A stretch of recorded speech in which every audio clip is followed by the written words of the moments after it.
العديد والعديد من الأعمال المسرحية والسينمائية والتلفزيونية المتميزة.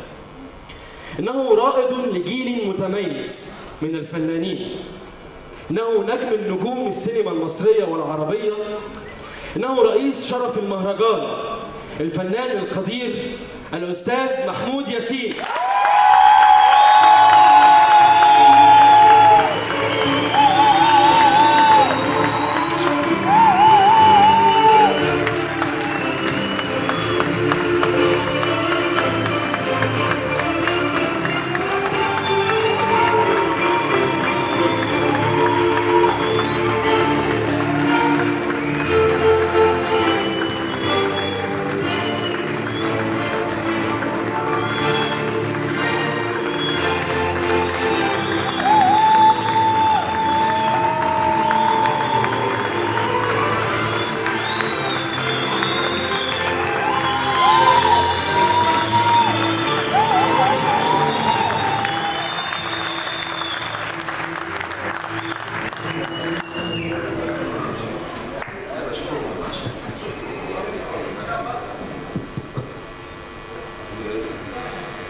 انتوا قلتوا كلمتها.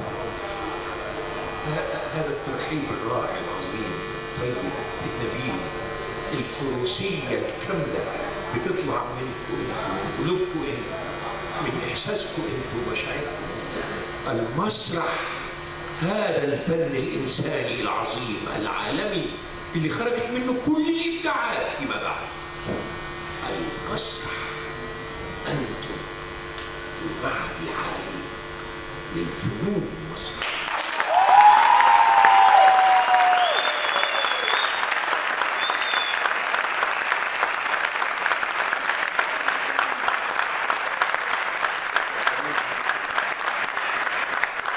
هذه الآن وقبل الآن وبعد الآن وفي كل وقت وأوان تظل هي أفضل تعبير، أفضل قناعات لهذا الإبداع الإنساني الرائع الأول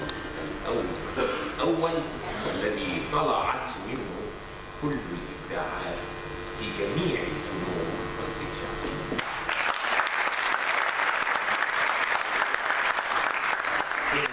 دائما كما وفق أجيالا كثيرة من قبلكم، أنا لم أشرف بأن أكون خريجا في أكاديمية الفنون بالمعهد العالي للتمثيل، لكنني ويعلم الله ويشهد الله علي وتشهد حركتي في الحياة الإبداعية والفنية منذ أن كنت فتى عاشقا لفن المسرح في مدينة بورسعيد، ولعلها المدينة الوحيدة على فكرة، المدينة الوحيدة في العالم اللي فيها من أكثر قرابة 100 سنة نادي، مش نادي كورة، مش نادي إبداعات موسيقية مثلا، مش نادي اسمه كده من قرابة 100 سنة، اسمه نادي المسرح. بس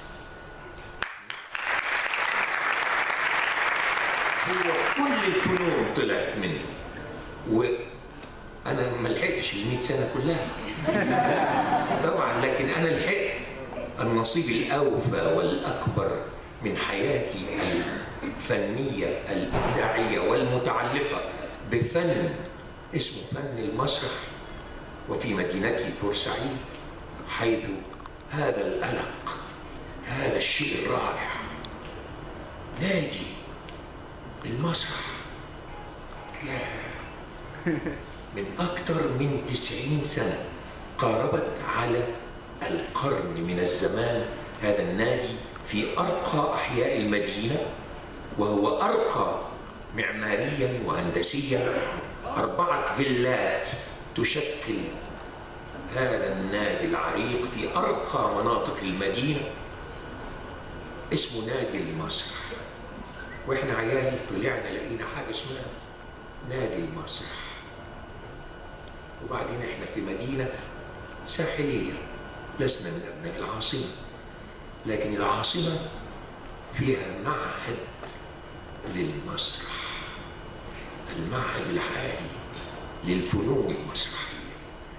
هذا الصرح الإنساني الرائع العظيم ظل وسيظل دائما حلما بديعا يشغل العشاق الحقيقيين للفن وللمسرح بشكل خاص، لأن كل الإبداعات طلعت من هذا الإبداع العظيم اللي انتم بتشكلوا صرحه الكبير، المعهد العالي للفنون المسرحية.